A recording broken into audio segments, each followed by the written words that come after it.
Today's recipe is pork carnitas. You know, nice and moist on the inside, a little bit of crust on the outside. You pull them apart, delicious. Simple flavors, really. Anyway, normally they're cooked in a copper pot. My copper pot is at home. I'm in Arizona. So we're going to do them in the oven, and we'll see how they turn out. Anyway, let's get started. Okay guys, so for making our carnitas, I want some pork that's got some fat in it. See these lines of fat in here? That's what's going to make our pork tender. That's what I'm looking for. And this fat on the outside, that's going to render out and help make the outside nice and crispy. Now we're going to start cutting this up into roughly 2-inch chunks. Doesn't have to be perfect, so don't worry about it. Don't get all excited. That. And then we're going for chunks about like that. There's a good nice fat in there. That's perfect. Seasoning is going to be real simple. I have 2 teaspoons of salt. 5 pounds of pork, 2 teaspoons of salt. Now you can get a little crazier with your spices and such, but I tend to make this very simple. Mix this up. The rest of my salt in here. Now I'm going to start putting these in my pans. I've got a couple different pans I'm using today because I don't want to crowd these. There we go, it's a little more than half. Cheap pan, you know. Just put the rest of this in here. I need to cut up 2 oranges. I don't have to be very careful how I'm cutting them up. Now we're going to squeeze a bunch of this juice right onto the pork. We're going to put the orange peels right in there. And I'm going to pretty much divide this up in the same proportion of meat to orange. And we're going to cover these with aluminum foil to help them steam. Because I want a lot of that fat to render out of the pork. Make it tender. Okay, my oven's preheated to 275 degrees F. And for the first step of cooking, I'm going to put these in here for 2.5 hours. Okay, carnitas are in the oven, and I've got several hours. So what am I going to do? Salsa. And no, I'm not going to be dancing because I'm a terrible dancer. But anyway, some people claim you should use red salsa. Some people claim you should use green salsa. I'm doing both today, and I'm doing both of them on a raw style. So we're going to make our red salsa. Now I'm using these little chili balls. These things are pretty spicy. And I'm going to use them seeds and all. I'm using 8 of these. I mean, how many you use is up to you. But I'm going to be cutting these stems off because I don't want the stems in my salsa. I'm also going to use 1 big old serrano pepper. I'm going to be adding half of a small onion, 2 tablespoons of water, 1 tablespoon apple cider vinegar, 1/4 teaspoon of salt, 1 clove of garlic. And we're going to blend this up.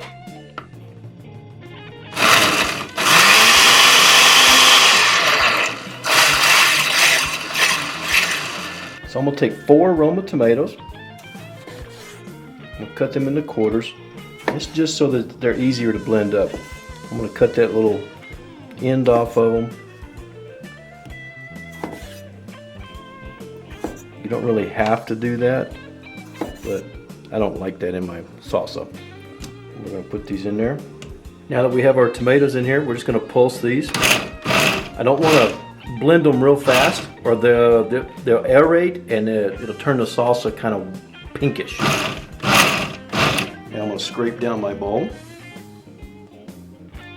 Woo! That's some fire coming out of there. And then we're going to give it a couple more pulses. After 2.5 hours in the oven, this is what our pork is looking like. See how it's rendering out all this fat?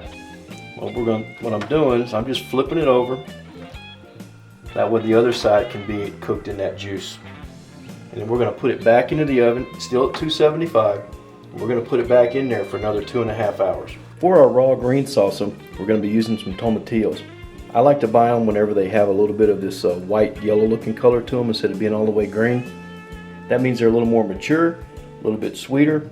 Now, one thing that you'll find when you're buying those, a lot of times the dimples right here, they tend to get a little soft, but don't worry, we'll just cut that out.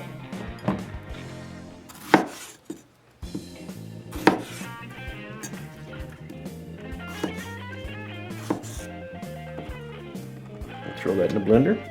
I'm using 3 serrano chilies. Now these tend to have a little heat to them. If you don't want that much heat, use a different chili or use fewer. You can use bell pepper if you wanted to, if you didn't want any heat. I'm just going to give these a rough chop so that they're easier to blend. Throw them in the blender.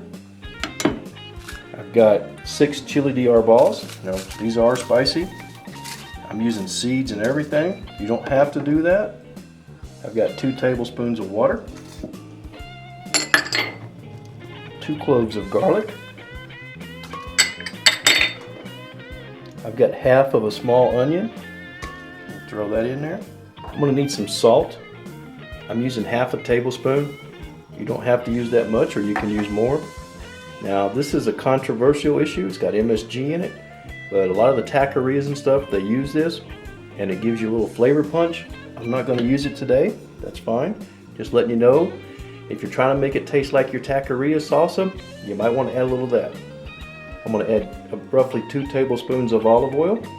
Looks like I need to open another bottle. Now we're going to puree or liquefy this.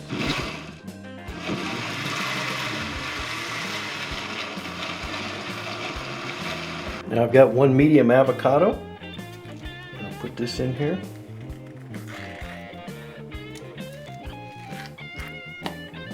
I've got 2 of these little Mexican key limes.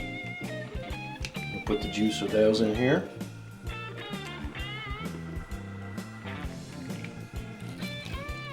We're going to liquefy this. I've got 1 bunch of cilantro here that I've washed off. I'm going to give it a rough chop. I'm not looking for super fine. I'm just going to put this in our bowl.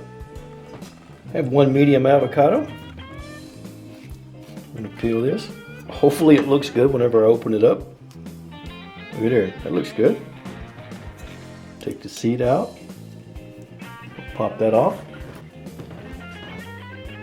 Run our knife down through here.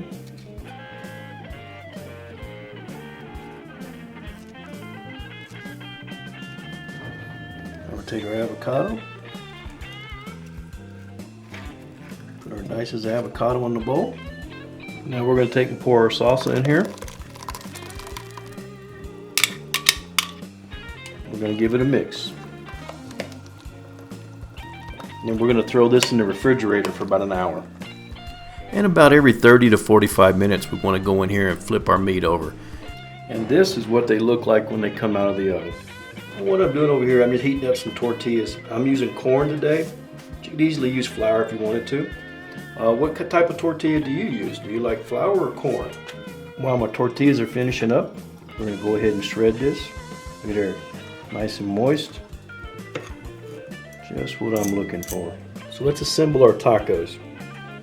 We'll start out with some of our carnita meat.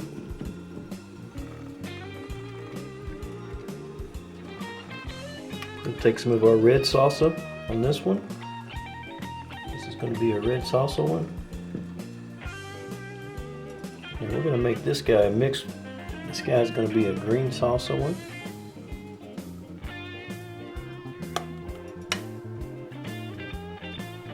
There we go. And this is just a mix of cilantro, onion, and serrano that I've chopped up together. Put a lime on there and we're ready. Okay, it's time to find out how our tacos taste. We're going to squeeze a little lime on here.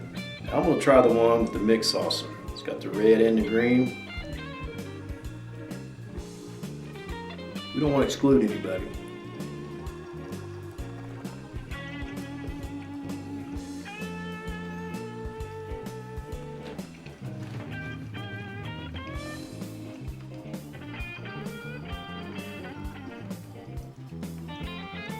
Not bad for a white boy.